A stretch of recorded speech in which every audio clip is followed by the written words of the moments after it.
All right, so let's get right into it. We're going to unpack a really powerful and honestly pretty unsettling message from the South Korean spiritual leader, Master Chun-gong. He's put forth this incredibly challenging idea that the entire baby boomer generation in South Korea is about to face, well, a great trial.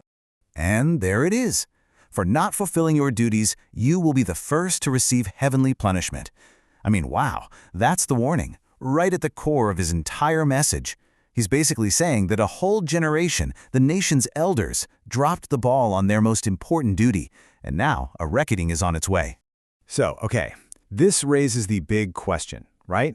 What exactly was this duty they failed to do? And what in the world does he mean by heavenly punishment?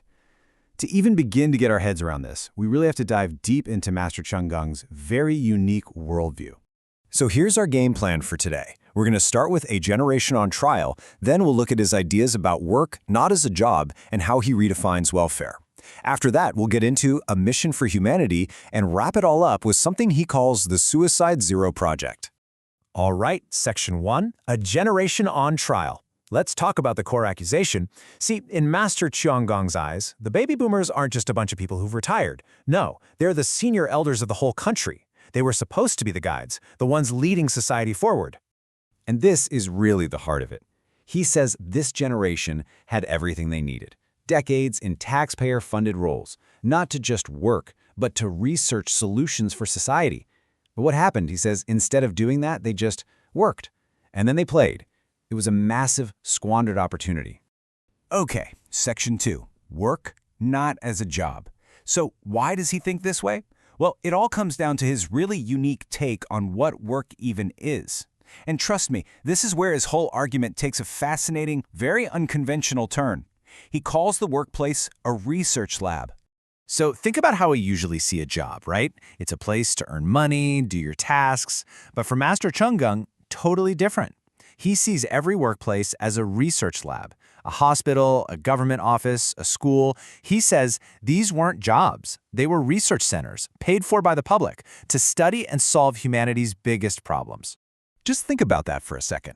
If you worked in, say, a welfare center for 30 years, you weren't just a government employee. You were a lead researcher on human suffering. Your whole purpose was to create data and theses on things like poverty and loneliness. And the big failure, in his view, is that after all those years of research, where are the papers? Where are the solutions? He says they produced nothing. Okay, next up, redefining welfare.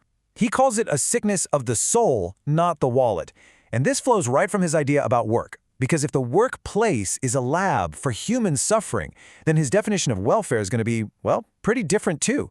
For him, it's got almost nothing to do with money. So, who's a welfare beneficiary? In Korean, bukji sugupja. We think of someone getting government aid, right? Not to him.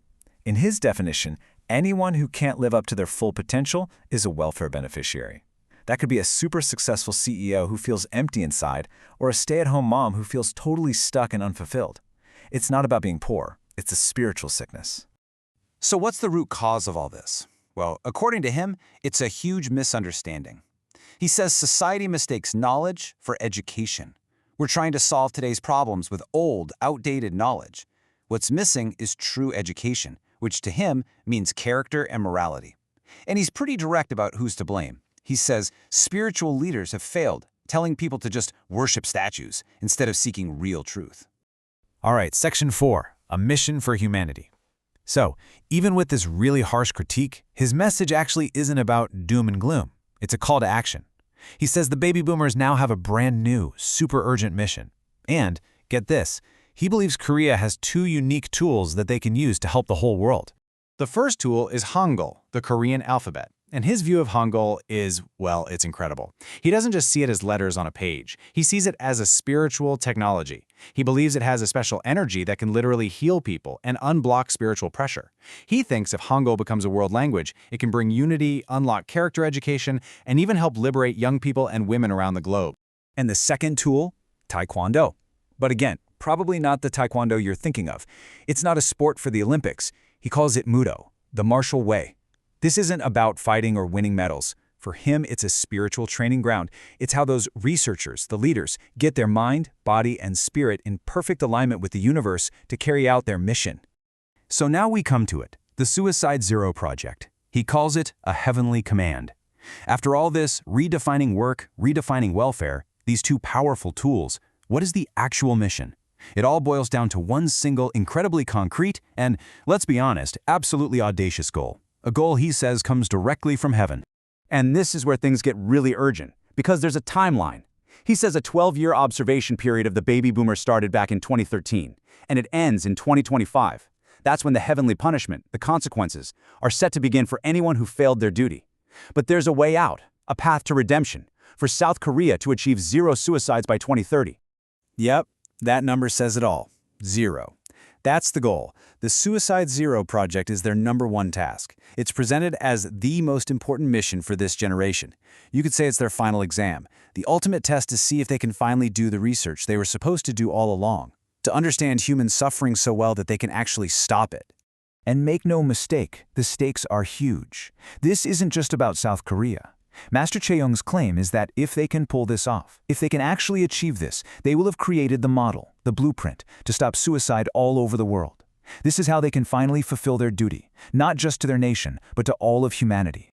So we're left with this really profound question, aren't we? Can a generation's purpose really shift from personal happiness to global responsibility? I mean, think about it. Master Chen Gong is challenging a generation that was looking forward to a peaceful retirement, and he's asking them to completely change course, to take on the weight of the world's spiritual pain. Whether you see this as a prophecy or just a provocation, it definitely makes you think, what is the real purpose of a generation anyway?